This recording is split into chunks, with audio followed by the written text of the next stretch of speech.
बुधवार को सोलन में हिमाचल प्रदेश कॉरपोरेट सेक्टर सेवानिवृत्त कर्मचारी के प्रदेश अध्यक्ष ठाकुर देवीलाल ने कहा कि पूर्व की बीजेपी सरकार ने उन्हें बेवकूफ बना रखा था।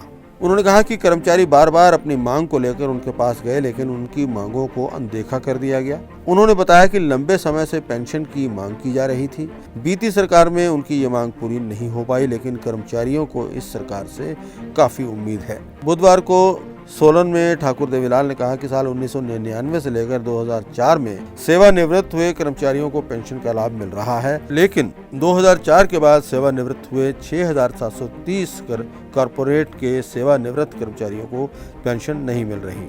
उनके पदाधिकारी वर्तमान मुख्यमंत्री सुखविंदर सिंह सुक्खू से भी मिले हैं, लेकिन उन्हें 1.5 महीने बाद मिलने के लिए कहा गया है। उन्होंने कहा कि कर्मचारियों को जल्दी ही बातचीत के लिए बुलाया जाना चाहिए। उन्होंने कहा कि हम सिर्फ अपने मेहनत का पैसा मांग रहे हैं और इसके लिए हम हर प्रकार का सरकार से सहयोग करने के लिए भी तैयार हैं। आप जो अभी मेरे से पूछ रहे थे कि मान लो सरकार यदि पेंशन हमारे को नहीं करती है तो उसका आगे का निर्णय क्या होगा, उसमें मैं आपको बता देना चाहता हूँ कि फर्स्ट में हम माननीय मुख्यमंत्री से मिलेंगे, वो क्या कहते हैं, उसके बाद हम स्टेट की जो मीटिंग है अलग अलग जिलों की बैठक लूँगा मैं, और उसके बाद जो उनकी राय होगी उसके अनुसार हम अगला काम करेंगे। जो निर्णय लेने का सबको पूछ कर लिया जाएगा।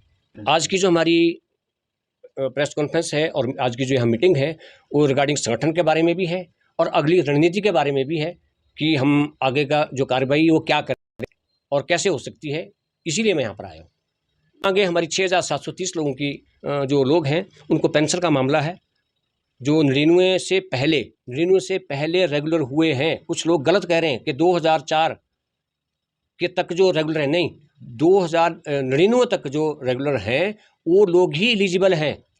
कुछ लोग मीडिया में ये भी खबरें दे रहे हैं कि 39,000 करोड़ का खर्चा है पेंशन का। नहीं, 39 करोड़ रुपए का खर्चा है लगभग। वो भी मेरे ख्याल उससे लेस हो जाएगा, क्योंकि हमारे बीच से कम 2-3 लोग जो है अभी 2-3 महीने में ही हमारे बीच से चले गए हैं। वो खर्चा घट रहा है हमारा। मैं आपको फिर बता देना चाहता हूँ कि हम लोग 6,730 से घट रहे हैं। हमारी संख्या बढ़ रही है क्योंकि हमारे काफ़ी लोग उठकर हमारे बीच से चले गए हैं और यूपीएस की संख्या बढ़ रही है।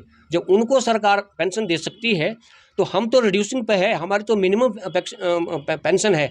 हम हर मुद्दे पे सरकार के साथ बातचीत करने के लिए तैयार हैं। यदि सरकार पैसे की भी बात करती है कि पैसा नहीं है, उसका भी हमारे पास सारा हमने उसका प्रोग्राम बना लिया है। उसका कहाँ से पैसा आएगा और कहाँ से पैसा नहीं आएगा, बोर्ड कॉर्पोरेशन से हम उस पैसे का अरेंजमेंट कर देंगे। लेकिन सरकार बातचीत करे, हम सारे रास्ते देंगे। लेकिन हम फिर बताते हैं कि आईएएस ऑफिसर जो है कभी वोट नहीं देते, वोट हम देते हैं। हमने सोल में डिसीजन लिया था कि भाजपा को जो हराया जाए और कांग्रेस को जो वोट दिया जाए। हमने उसके आधार पर जो है सभी लोगों ने वोट दिए और 0.9% लोग हमारे लोग ज़्यादा हैं। मैं आपको एक और बात बता देना चाहता हूँ, ओपीएस ने डर के मारे भी वोट नहीं दी। उन्होंने कहा कि मोदी ही वोट उसको पेंशन दे सकते हैं। लेकिन हमारे लोगों ने बिल्कुल 100%, 0.9% में हमारे ही लोग हैं जिन्होंने सरकार को उखाड़ के फेंका है।